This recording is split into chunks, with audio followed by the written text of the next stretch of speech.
Hello, everyone. Due to the current circumstances, your Temple Family History Consultants are creating a new video series covering different aspects of Family Search. Now, in the coming weeks, we'll be releasing new videos for you to use as a tool in your family history endeavors. So, today's video, we will be covering the basic overview of Family Search. This video will be a good tool for those of you who are new to using Family Search, and also for those of you who are in need of a bit of a refresher. All right, so we're going to go ahead and sign in. You should be able to sign in using your church account. Now, for those of you who have forgotten your username or your password, you just need to click on the links right here, and you will be able to recover your account using a mobile number, an email, or your church record number. Now, if you continue to have issues logging in, contact the bishop and he will help you get that sorted out. Now let's go ahead and sign in. All right, now that we are logged in, welcome to the home page. At first glance, you may notice that there are two separate columns. Now on the left side of the screen, you can see your news feed. Here you will find recent pictures, stories, journal entries, etc. that either you or your relatives have added. Each entry shown will have the name and the dates of the individual whom it is about. Now, if you don't know who they are, you can click on the View My Relationship link and a chart will appear telling you how you are related.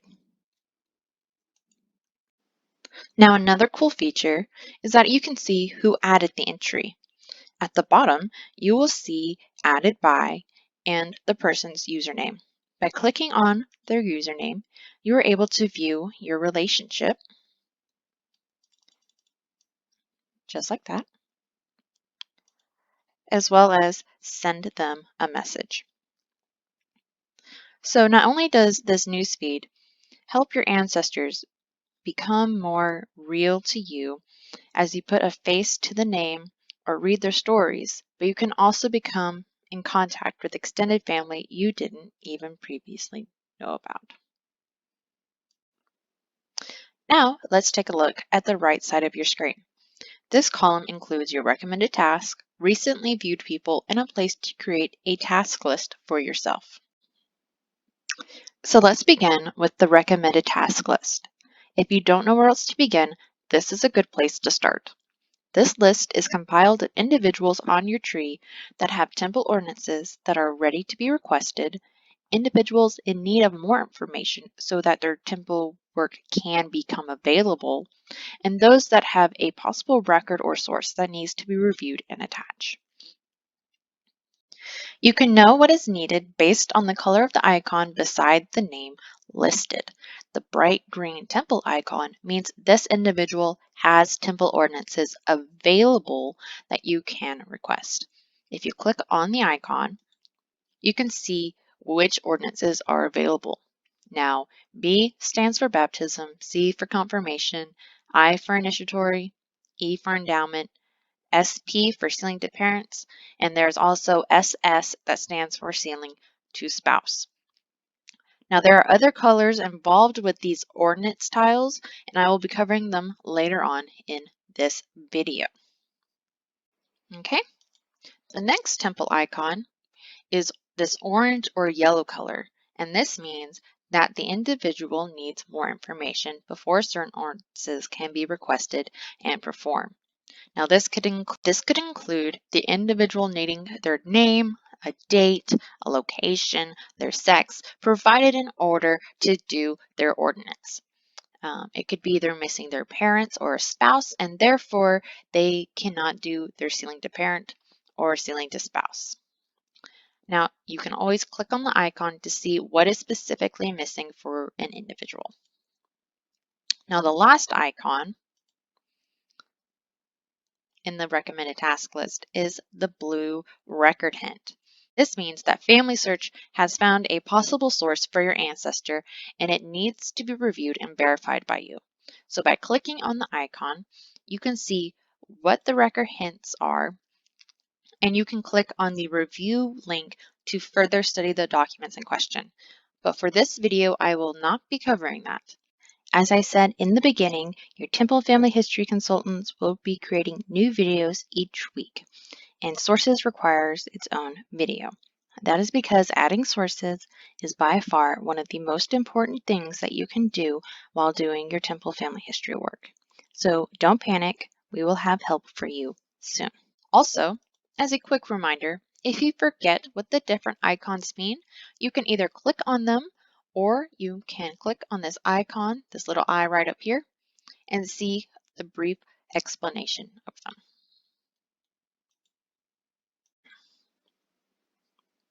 Okay, now let's scroll down a bit and you will see a recent people list. As the name suggests, this is a list of individuals you most recently viewed.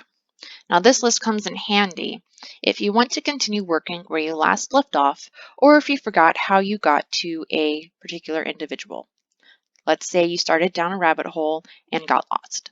This list can help you get back to where you started. The last thing to see on this side is your to-do list. This is where you can write lists to yourself. For example, I made a reminder to myself to make a Temple Family History tutorial video, and once I have completed this, I will mark it off. Now, let's take a look at the top of your screen.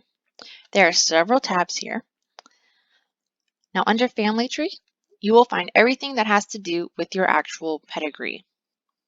Search takes you to the various ways to find sources in the databases. Memories is where you can add and view photos, stories, documents, and even audio recordings in your tree. Indexing is for the indexing of records so that they can later become record hints to be added.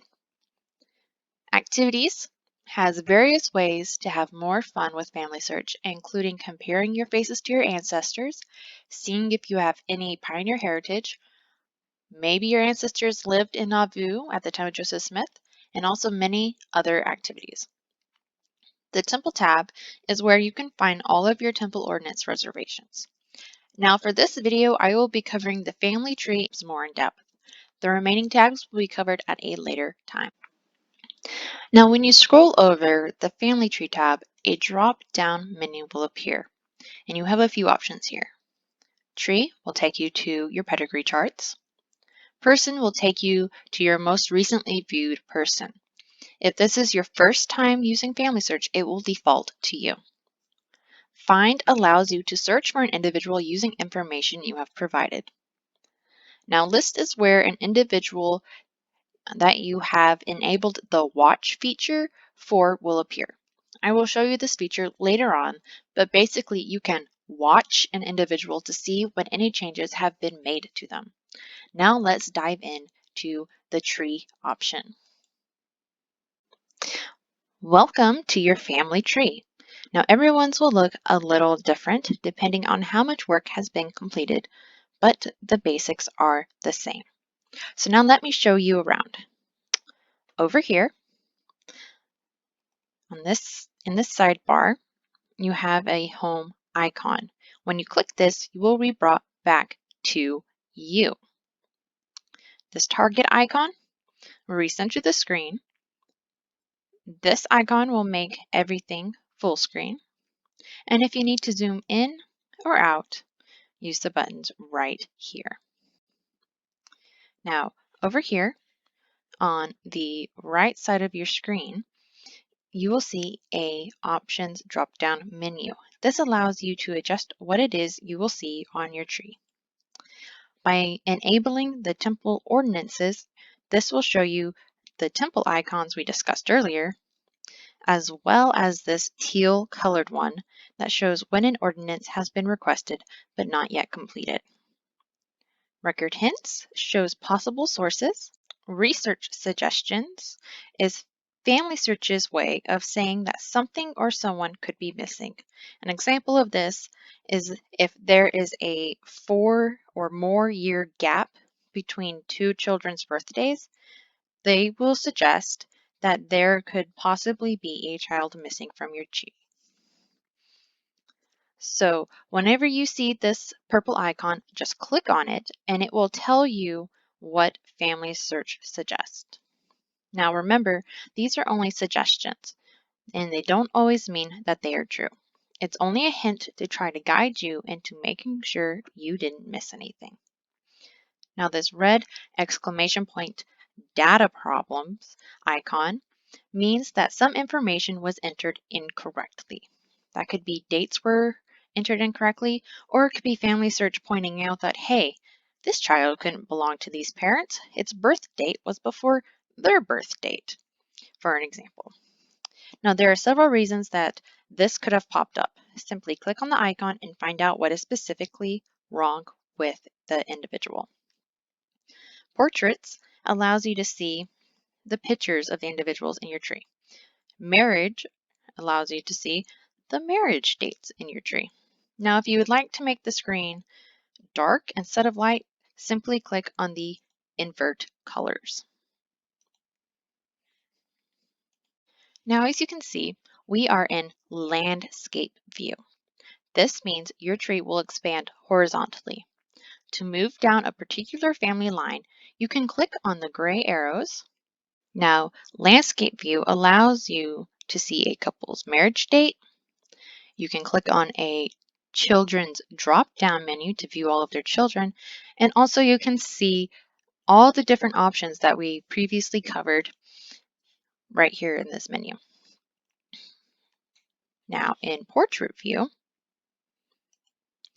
this shifts your tree to a vertical mode and you have the same benefits of landscape view minus the options to see marriage dates as well as all the children born to the couple. Fan chart mode has several different options here. The family lines view allows you to see where missing individuals are way more quickly than having to click through each individual line. Now, birth country will color coordinate the different countries your ancestors are from. You can also see who doesn't have a birth country entered for them.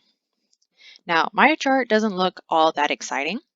Let me show you my husband's chart so you can get a better look. Now to switch to a different person while in fan chart mode, simply move your mouse to the individual you would like to change to, and you will see a gray fan chart icon in their name. You just click on it to switch.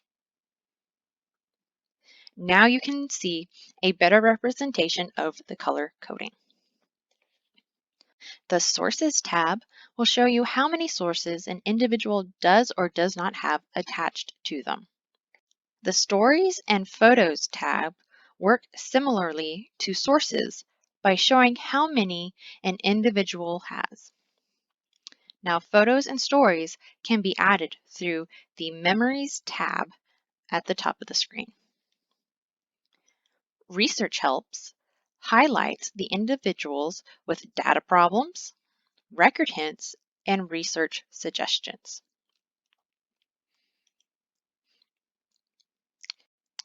Ordinances highlights what temple ordinances are available, which ones need more info, and the ones currently being worked on. Now, the last way to view your tree is through descendancy. Descendancy works best when you're wanting to view an individual, their spouses, their children, grandchildren, and even great-grandchildren all in one place. Now, for the remainder of this video, I will be working in landscape view. Remember how I said this home icon would bring you back to yourself? Just like that. All right, now that we've covered the basics of the different trees, let's add someone. So if you are new to Family Search and your tree seems pretty empty, don't worry. All you have to do is get connected to your closest deceased relative. To do so, you will have to add people. This can also include people who are already alive, and that's okay. The process for adding people to your tree is the same either way. The difference is whether you say that they are living or deceased. Now, for example purposes, I will be adding a living person, my sister-in-law, to the tree. First, you have to find where that individual fits into your tree. This could be through an add a spouse, add a parent, or add a child box. So for today's example, we will do add a child. Now a box will appear for you to add the information you have so that you can create the individual. This drop-down menu here allows you to change the language in which you can enter their name. So for this example, I have selected English. So in the first names box, you will put the first and middle names of the individual. And last names, you will put their last names. If the individual is female, always put their maiden name, not their married one. Now for the sex, you will select the correct one. You may notice that there is an unknown option. This option is for babies that have passed away, but you don't have enough information, such as a name, to determine the sex. Next, you will select whether the individual is deceased or living. My sister-in-law is alive, so I will be selecting living. Now I'm going to enter in her birth date and location. Now you may notice that as I am typing this, I started with the day, then the month, then the year. This is the proper way to enter in dates. Now, as you are typing the dates and the locations, a drop-down menu will appear. These are the standardized options. By selecting a standardized option, you will cut down on the number of data problems that will appear in your tree. Now, if the individual is deceased, you would do the same process for their death date and location. Now at the bottom, there are a few additional find options. These could help you find a deceased individual in the databases by narrowing down your searching. You would simply click on whichever one you had the name for. Now, the more information that you're able to enter about an individual, the less likely you could duplicate someone in your tree. For this example, though, the additional options are not necessary. So once you have entered in all the information you have, click Next. And if possible, a list of individuals may pop up down here. If this occurs, this is Family Search saying that the individual you are trying to create may already exist. You can review the suggested list and decide if one of them is the person you are in fact looking for. This again is Family Search's way of cutting down on the number of duplicates. However, we will be covering duplicates and how to fix them in a later video. Now let's click on Create Person. Now, as you can see, my sister-in-law has now been added to my family tree. It is important to remember that every person in your tree will need to be created. Now, Family Search is currently working on a way for immediate families to not have to do this and recreate each other, but that's not the case as of this moment. So in summary of everything that we have covered today, on the main page, there are two columns. On the left side is your news feed, connecting you to your ancestors and living relatives. On the right side contains your recommended task list, your recently viewed people, and a to-do list. The upper tabs lead you to the various aspects of Family Search, with Family Tree leading you to everything that has to do with your actual pedigree chart. And we also covered how to add people to your tree so that you can become connected to your deceased relatives and the real work can begin. Thank you all for joining me today, and I will see you all next time.